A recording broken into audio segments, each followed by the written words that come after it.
Abundant reading material and reading opportunities in the classroom support students' literacy learning. In these classrooms, the teachers highlight books and other materials that reflect children's backgrounds and cultural experiences. So my classroom library is organized by genre, and it's also organized by student interest. And students are free to come over, take a look at the books whenever they'd like. Sometimes they're even used as our classroom read-alouds. So this is one of my favorites. It's The Rough-Faced Girl. She doesn't allow the scarring on her face to outshine the beauty that's within. And I think that this is so important because this is the culture in our room, that everyone shines no matter what. My library also encompasses various cultures in our classroom because it's important that students see themselves within the books that they read. These are two of my favorites. In our class and even in our school, we have a lot of children that speak various languages. So these outline children all around the world in various languages that they speak.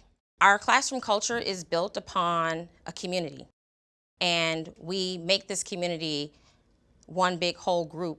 This is a personal favorite of mine because in our class we talk about how our families celebrate events, and it usually revolves around some type of meal.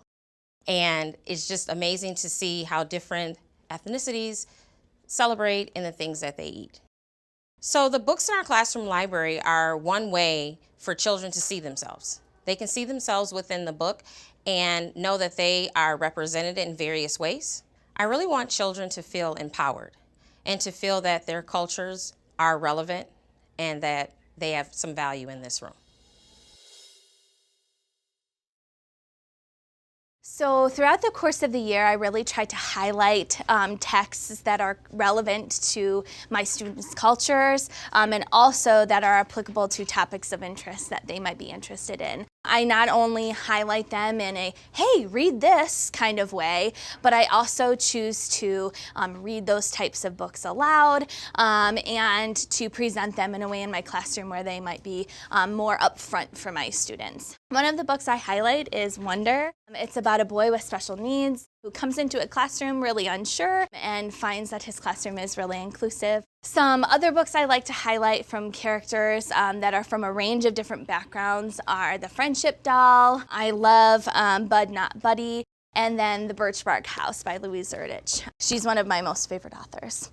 I also try to highlight for my students their topic-based interests, so I make sure to pull out books like record books based in different topics like animals or things that move.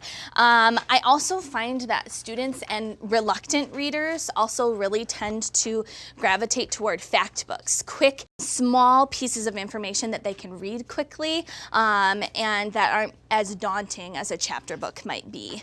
I include things like animals and biographies and, like I said before, the series books like Diary of a Wimpy Kid or Geronimo Stilton that my kids also find a growing interest in throughout the year.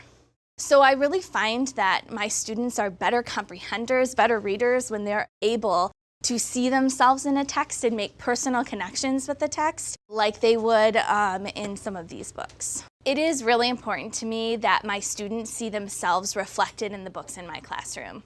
I really value what the students bring to the classroom culturally, what they bring to the table, and they have the ability to become teachers in this role when they have books that relate to them culturally, and they get to be the ones to share more about that and be the teacher in that role. It can be really empowering for students to make real-life connections to these stories and to be able to see themselves in the stories that they are reading and to hold that teacher role and be able to teach others about their culture.